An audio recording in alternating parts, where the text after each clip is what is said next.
मैंने अभी आपसे कहा कि मैं नहीं चाहती कि आप मेरा शुक्रिया बोलो, लेकिन मैं आपसे कुछ वादे चाहती हूँ बतौर पाकिस्तानी। अभी जो तिलावत कर रहा था बच्चा, उसने जो सूरह सफ़ की जो आयत थी जिसमें बयानुल मरसूस का जिक्र है, उसका मतलब है आहनी दीवार, सीसा पिलाई दीवार, और उसका अंग्रेज़ी में मतलब है मोल्टन लेड वॉल। तो मैं आपको ये कहना चाहती हूँ कि ना सिर्फ ये कि हमने वो जंग जीती है, माशाल्लाह, पाकिस्तान ने एक छोटा मुल्क होने के बावजूद साइज़ में, पॉपुलेशन में, हमारा जो दुश्मन है भारत वो बहुत बड़ा है और इकॉनमी का साइज़ भी उसका हमसे कई गुना ज़्यादा है। लेकिन जब इंसान का जज्बा सच्चा हो, जब इंसान की नीयत अच्छी हो, जब पूरी कौम सीसा पिलाई हुई दीवार बयानुल मरसूस बन जाए, तो दुनिया की कोई ताकत पाकिस्तान को नहीं हरा सकती। तो मैं ये चाहती हूं मेरे बच्चों कि आप लोग पाकिस्तान के लिए बयानुल मरसूस बनो for all times to come. Pakistan is here to stay.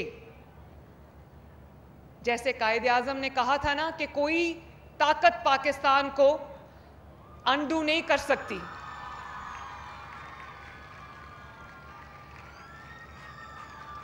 लेकिन मेरे बच्चों, कुछ दिल की बातें मैं आपसे करना चाहती हूं, और ये कोई सियासी बात नहीं है।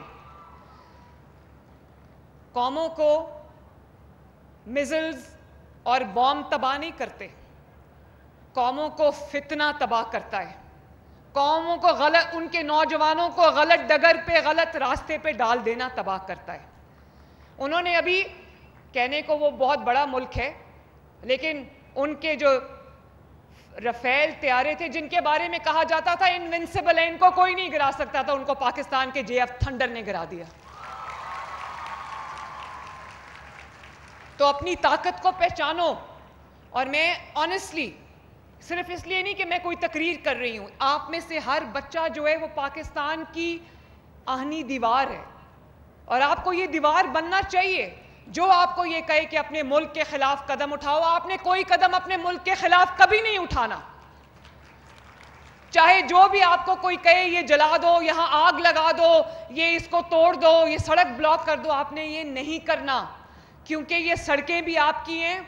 नवाज शरीफ साहब ने जो मोटरवेज बनाई हैं वो भी आपकी हैं, ये जो मिलिट्री इंस्टॉलेशंस हैं वो भी आपकी हैं, शोहदा की यादगारें भी आपकी हैं, और ये जो मेट्रो बस है जिसको बार बार तोड़ा जाता है, आग लगाई जाती है, वो सब आपका है, वो हम सब का है। तो ये आपने, थैंक यू, आपने कभी इन बातों में नहीं आना। आज जो लोग इन बातों में आ गए, जो नौजवान इन बातों में आ गए, वो जेलों में पड़े हैं, उनको पूछने वाला कोई नहीं है, उनके माँ बाप रो रहे हैं बाहर, उनके पास वकील करने के भी पैसे नहीं जो इनके बहकामे में आ गए। वो आपका हमदर्द नहीं हो सकता जो ये कहे कि अपने बच्चे बाहर बैठे, लोगों के बच्चों को कहे यहां आग लगा दो, ये तोड़ दो, जला दो, और उसके बाद वो बच्चे जेल में जाएं, खुद आराम से बैठे हों। ये नहीं हो सकता।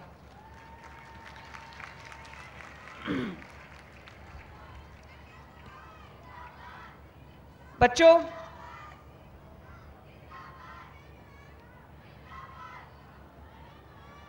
आप सब तारीख भी पढ़ते हो, आप सब हिस्ट्री भी पढ़ते हो, तो मैं यहाँ कोई लेक्चर देने नहीं आई, लेकिन मैं आपको 28 मई, 9 मई और 10 मई का फ़र्क समझाना चाहती हूँ कि आपको पता हो कि 9 मई में और 10 मई में क्या फ़र्क है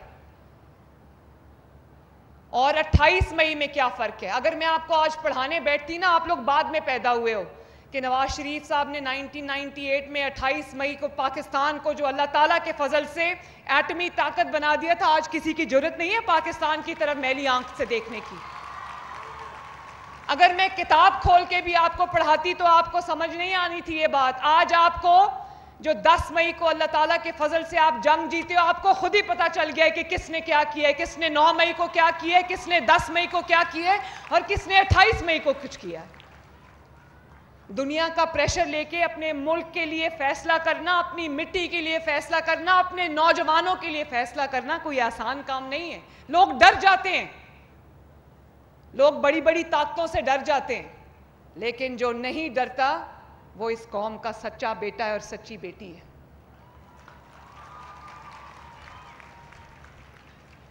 और आपको पता चल गया है कि कौन डेवलपमेंट के साथ खड़ा है, कौन डिफेंस के साथ खड़ा है और कौन डिस्ट्रक्शन के साथ खड़ा है। आपको पता चल गया, मुझे आपको कुछ बताने की जरूरत नहीं है।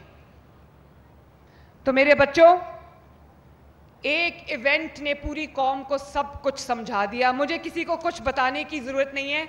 जो कौमें अपने शहीदों की कब्रों को रोंदें, वो तारीख के कचरेदान में जाके गिरती हैं, और जो कौमें अपने सिपाहियों को, अपने फौजियों को, अपने लॉ इन्फोर्समेंट एजेंसीज को, अपने हीरोज को ऑनर करती हैं, वो सर उठा के इस दुनिया में जीती हैं। आपने वो वाली कौम बनना है।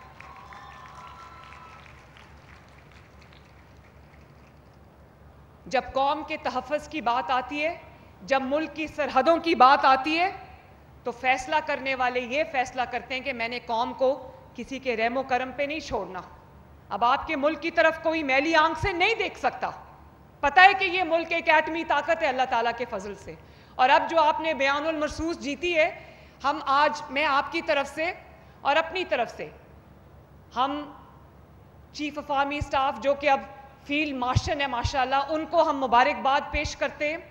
हम एयर चीफ को खराज तहसीन पेश करते हैं, और तमाम फौजियों को, सोल्जर्स को, ऑफिसर्स को, जवानों को, सिपाहियों को, तमाम लॉ इन्फोर्समेंट एजेंसीज के जितने अहलकार हैं, रेस्क्यू सर्विसेज के जितने लोगों ने खिदमत की है, और हेल्थ में जहाँ जहाँ भी जिसने जो खिदमत की है, हम सबको बतौर कौम अपना हीरो भी मानते हैं और खराज तहसीन भी पेश करते हैं।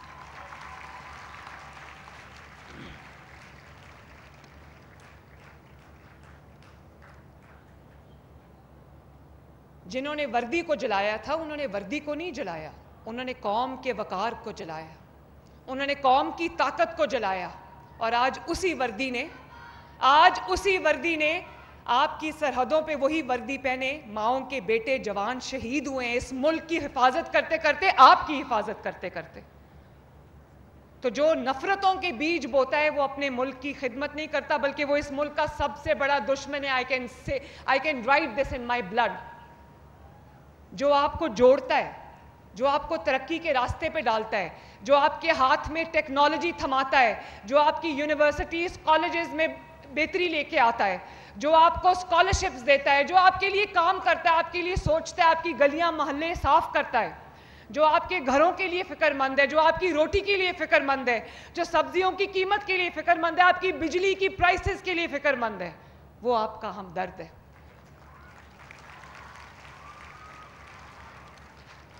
मेरे बच्चों, मैं आपको अब एक वीडियो दिखाना चाहती हूँ, और वो वीडियो दिखाना मैं इसलिए चाहती हूँ कि आपको ये एहसास हो कि मरियम नवाज शरीफ सिर्फ आपकी वज़ीर आला नहीं है, वो एक माँ की तरह दिन रात इस सूबे के नौजवानों की, बेटों की और बेटियों की खिदमत में मसरूफ़ है। आपको नहीं पता होता, लेकिन मैं रात 12, साढ़े 12 तक काम करती हूँ, और रोज़ सोचती हूँ कि मैं आपकी ज़िंदगी में किस तरह बेहतरी लेके आऊँ। और ये जो स्कूल मैं आपको दिखाने जा रही हूँ, you would not believe it कि ये एक सरकारी स्कूल है। पूरे पंजाब